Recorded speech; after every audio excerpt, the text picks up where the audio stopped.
1h23. Vamos voltar a falar a respeito de economia aqui no meio do dia. Assunto importante que tem tomado conta do noticiário também. Nos últimos meses, o Conselho Nacional, ou o Conselho Monetário Nacional, vai se reunir amanhã num encontro que pode mudar aí para o ano que vem, sobretudo, e ainda para o segundo semestre, claro, os rumos da política monetária no país. A estratégia futura do Banco Central sobre os juros pode passar por ajustes a depender justamente das decisões tomadas pelo colegiado sobre as metas da inflação. E quem participa desse colegiado? Os ministros da Fazenda, Fernando Haddad, do Planejamento, Simone Tebet, e também o presidente do Banco Central, Roberto Campos Neto. Ainda não está clara a proposta do governo, mas alguns economistas apontam que a meta da inflação deve mudar. Na verdade, a meta deve passar de ano calendário para contínua. Essa talvez seja a principal mudança. Mas o que isso significa de fato?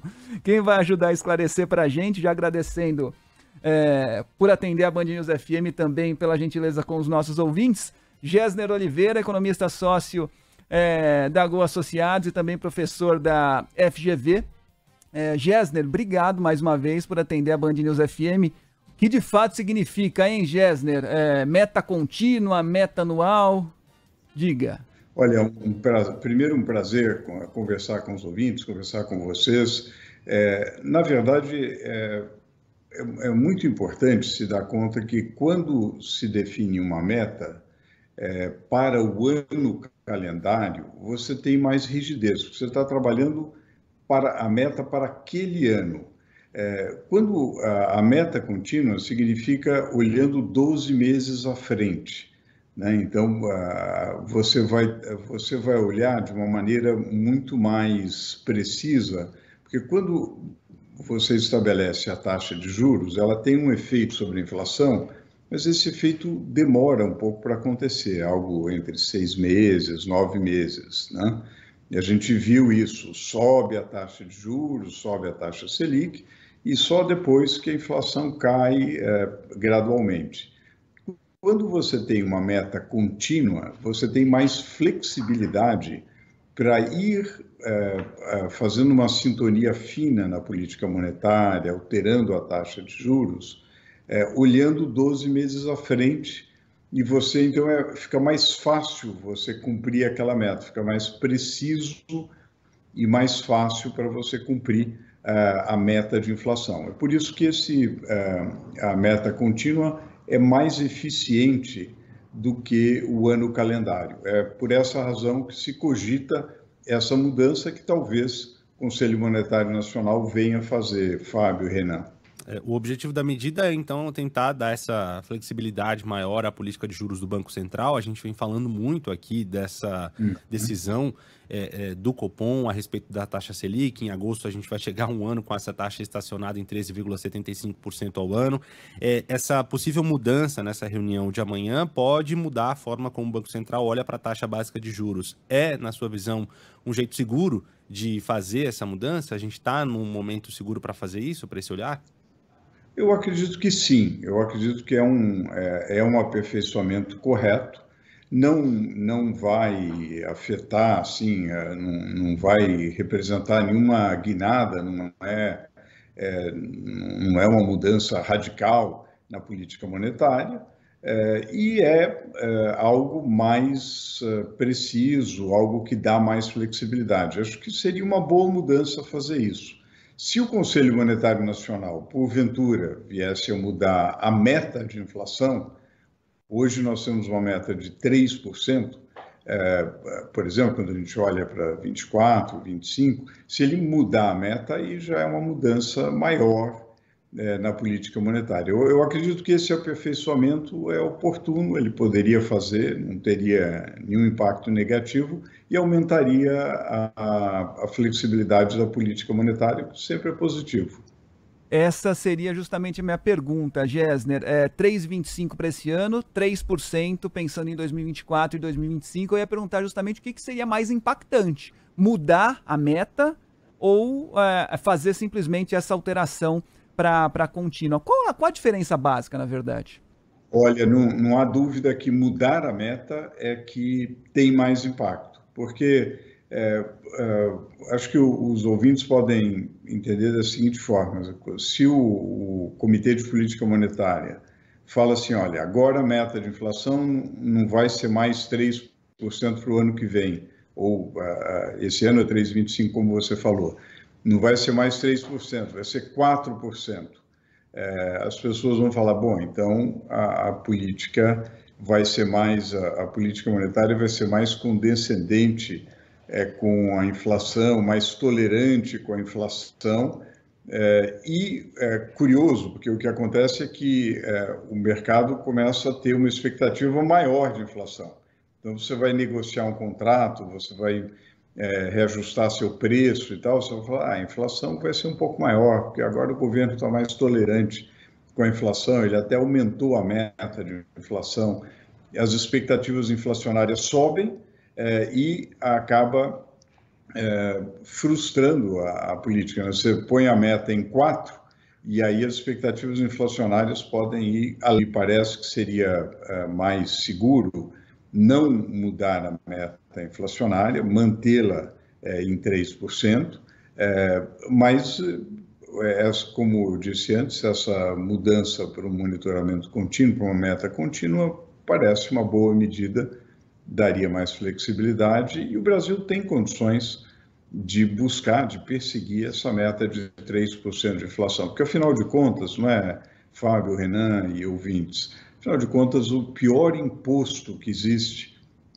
sobretudo para as pessoas mais pobres, que não conseguem se proteger contra a inflação, o pior imposto que existe é a erosão que a inflação causa no salário, né, a perda de poder aquisitivo do assalariado. Portanto, manter a inflação baixa é um ativo muito importante para qualquer país.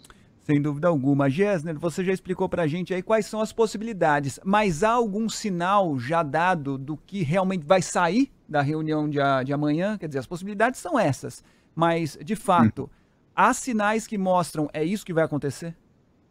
Eu tenho a impressão que há no governo, o governo tem maioria no Conselho Monetário Nacional, maioria no seguinte sentido, tem como você explicou muito bem no início, tem a ministra do Planejamento, a Simone Tebet, tem o ministro da Fazenda, o Fernando Haddad, e o presidente do Banco Central, ele o Banco Central é independente, então ele não é propriamente alguém do governo, né? Então, em princípio, o governo poderia fazer 2-1, digamos assim, e subir a meta inflacionária. Aparentemente, o presidente do Banco Central não seria favorável a aumentar a meta de inflação. Ele não afirmou isso, mas a gente pode talvez deduzir das posições que ele tem defendido.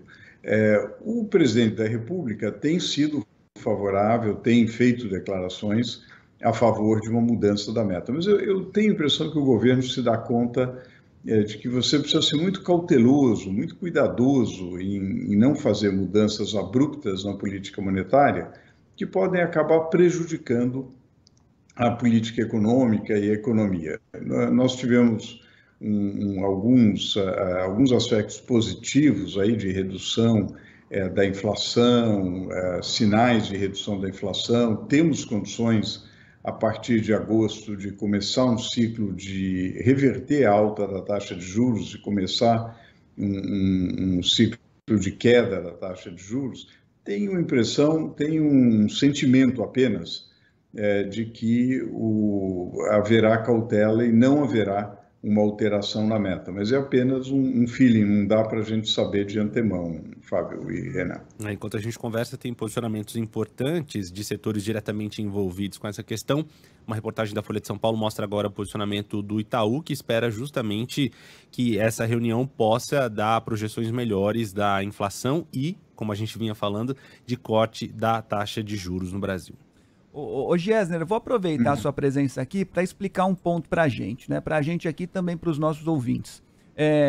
E voltando um pouquinho e falando da última reunião do Copom. A taxa Selic foi mantida em 13,75, como o Renan disse ainda há pouquinho. Em agosto vai completar um ano que ela está estacionada em 13,75. Só que é o seguinte, e esse é o ponto que eu queria que você explicasse para a gente. Lá em agosto do ano passado, quando a taxa chegou a 13,75, ela vinha já crescendo, estava em 12 alguma coisa, até chegar em 13,75. A inflação dos últimos 12 meses, contando julho de 2022, o mês imediatamente anterior, a taxa de 13,75 estava em 10 e alguma coisa, 10,50, 10,70.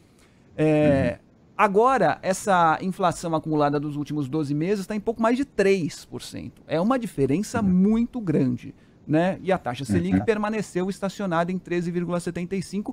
Isso sem falar, claro, no juro real, que esse disparou, né? Porque a inflação lá dos últimos 12 meses era 10 e pouco, agora a inflação dos últimos 12 meses é 3 e pouco. Faz sentido isso, Gessner? Por que com a inflação tão diferente a taxa de juros foi mantida por tanto tempo? Olha, na verdade, você precisa sempre pensar que quando você muda a taxa de juros, os efeitos, como comentei antes, os efeitos são defasados, eles demoram a ocorrer e você não tem absoluto controle de uma mudança imediata. E quando você erra na dose, e eventualmente se você reduz a taxa de juros cedo demais e a inflação eventualmente volta a crescer, daí você tem que aplicar um remédio ainda pior, quer dizer, com um aumento ainda maior, né? E há uma série de outras razões também pelo fato de que o controle não é tão eficiente no Brasil como deveria ser. Mas tirando essas outras questões que a gente pode discutir uma outra vez, a verdade é que chegou a hora de você começar um ciclo de baixa na taxa de juros a partir de agosto. Essa redução da inflação que nós assistimos, ela permite essa redução da taxa de juros a partir de agosto. Teve uma componente importante, que foram a redução das commodities no mercado internacional, isso ajudou muito. Vários preços no mercado internacional acabaram cedendo e isso ajudou bastante essa queda. Naturalmente, houve aspectos também da evolução do preço da gasolina, dos combustíveis e da tributação menor. Então, isso deu esse espaço. Agora, é natural que você evite movimentos bruscos ou ações bruscas, porque aí realmente você pode frustrar uma elevação da taxa, uma queda da taxa de inflação. Fábio, por exemplo, você tem até um mês atrás, até poucas semanas atrás, ainda havia um componente, aquilo que o Banco Central, o Comitê de Política Monetária chama núcleo. Há vários núcleos da inflação, há várias formas de você captar a pressão inflacionária e também um outro indicador, que é o índice de difusão da inflação, quer dizer, qual o percentual de preços que ainda está sob pressão. Até poucas semanas atrás, você ainda tinha uma pressão existente, subjacente, bastante forte. A partir de agora, há um espaço para reduzir. Então, por mais amargo que seja a questão de juro alto, a verdade é que o Brasil acabou conseguindo controlar uma pressão inflacionária que ali na saída da pandemia e da guerra, etc., foi muito forte no mundo inteiro. Gessner Oliveira, economista, sócio da Go Associados e professor da FGV, muito obrigado por conversar com os ouvintes da Band News FM. Até uma próxima oportunidade, viu? Até uma próxima. Um prazer, Renan. Um prazer, Fábio. E um grande abraço aí a todos os ouvintes da Band News FM. Obrigado, Gessner, pelos esclarecimentos.